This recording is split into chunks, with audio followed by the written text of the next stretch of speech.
دعاء استخارة.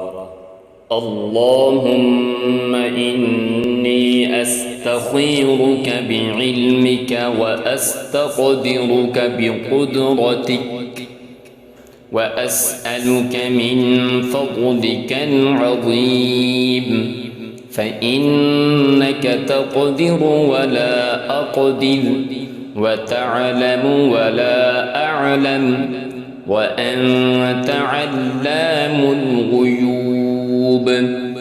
اللهم إن كنت تعلم أن هذا الأمر خير لي في ديني ومعاشي وعاقبة أمري فاقدره لي ويسره لي ثم بارك لي فيه.